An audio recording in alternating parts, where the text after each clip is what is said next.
Hi everyone, today I'm going to play Niche, and if you are watching this video, you probably already have a general idea of what Niche is, because you probably have a niche for certain video games. That's a joke, but anyways, so this is a indie game made by Stray Fawn, and it's a really great game, and it is inspired by the game Creatures. If you've ever played Creatures, which is a pretty old game, then you probably know the inspiration and would probably enjoy this game. And I have already played quite a lot of it, and I played some more recently after like a month of several months of not playing it, and I played through it again and promptly died after maybe 2 or 3 hours of gameplay. So I clicked the restart button, so that way I've still got quite a few genes in my gene pool here. So I'm gonna go ahead and do another playthrough, and I'm gonna have a naming convention that I want to use to keep track of everything. So our girls here are gonna be called A, and our fellas are gonna be called B. And after every 10 of each letter, we'll go to the next letter. So through that, hopefully we can track somewhat our lineage. I haven't thought of what I'll do with strays yet, but we will see as we go along, depending on how long I decide to play this. Probably until I die, and then I'll condense it down into a much smaller video, so you don't have like 10 of these. I don't intend to do a whole lot of talking here, but I'll still talk now and then. So let's get started.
So, if you haven't seen much of this game before, your goal is really, since I didn't explain it here at the beginning, so this is sandbox mode, by the way, this is not story mode, so just keep going until you can't anymore.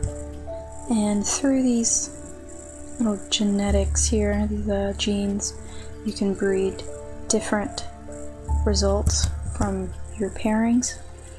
Here's your mutations, so these could be randomly given to your offspring, and each parent can have different mutations that they can pass on, possibly.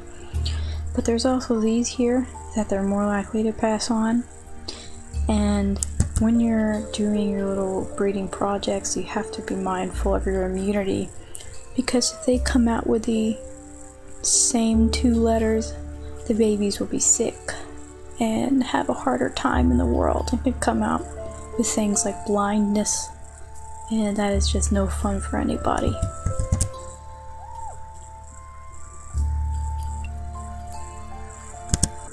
You also have your food here, and for every day, for however many animals you have, they'll eat. So I have 22. Tomorrow I'll have 20 because I have 2 animals. This is your nest material, and you need 10 to build a nest. And in order to breed, you have to have a nest.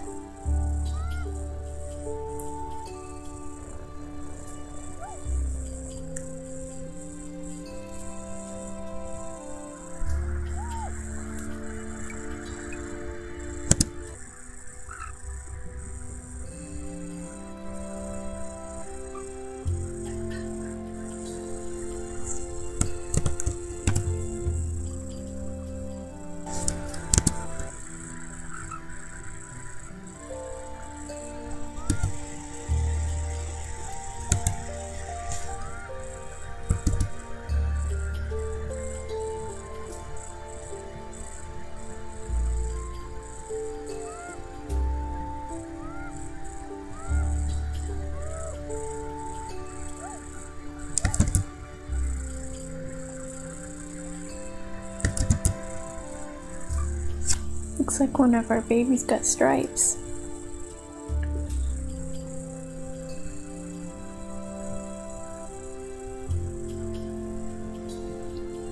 Kinda ugly. Like real ugly. But that's okay, we love our babies anyways.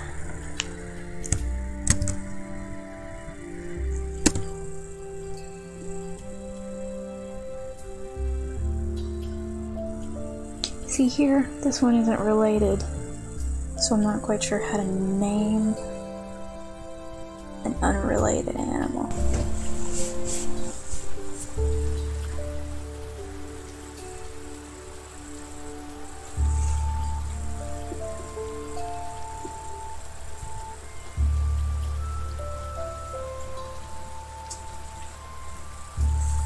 I've never actually bred this gene before. I kind of just picked it up before I died before, and now it's in my gene pool. I want to see if I can actually get them to have 2 wings. I mean, that would be pretty rad, but I don't know exactly what you could do with it other than attack the blue bird that shows up sometimes. Sometimes a big bird flies around and will eat your babies if you're not watching them. I'm not sure what else the wings are actually good for.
Okay, so I played maybe 15 to 20 minutes of it so far.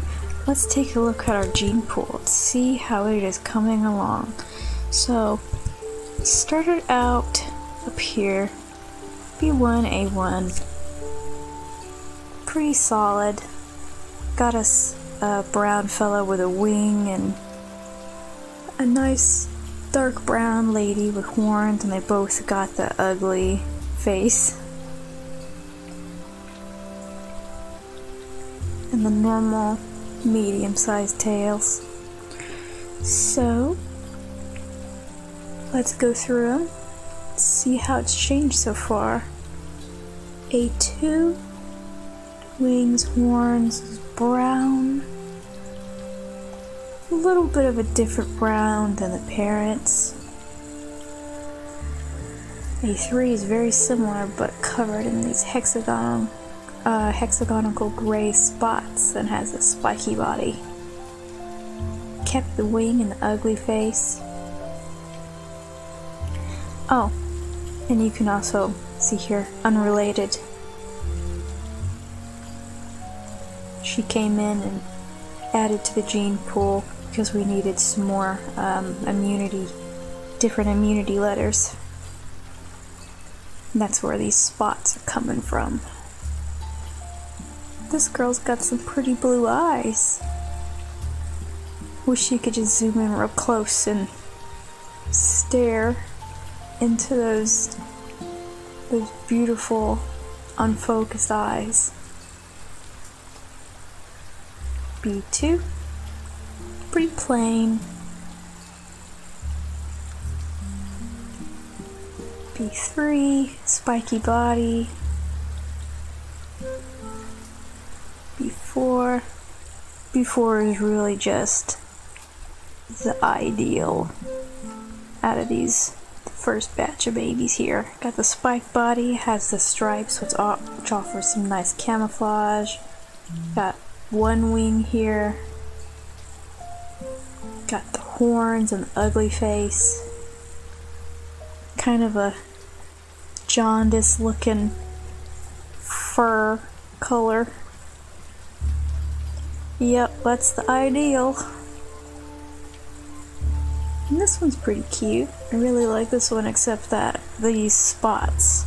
We need to get the stripes. I'm trying to get the stripes.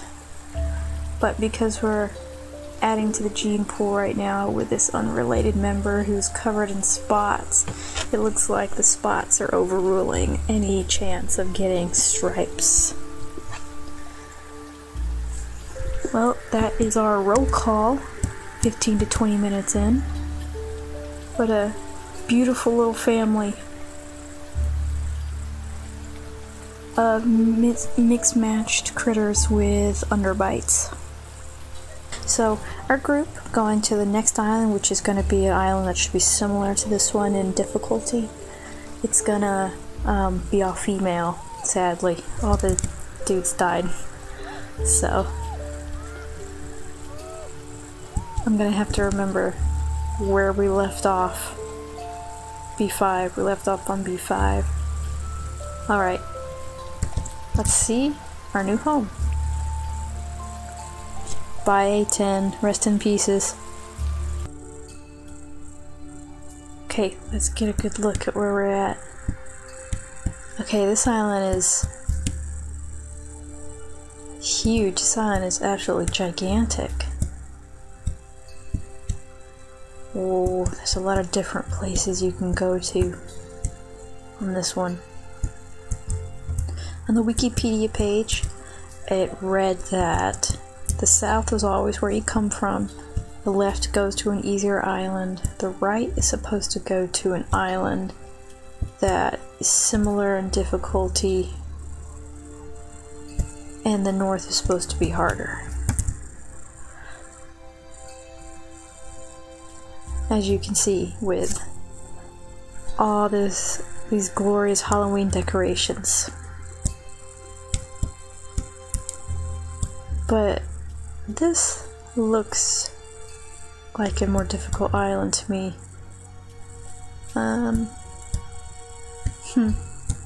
Well, this is where we're gonna head next after this island, and we have quite a long ways to go before we go there.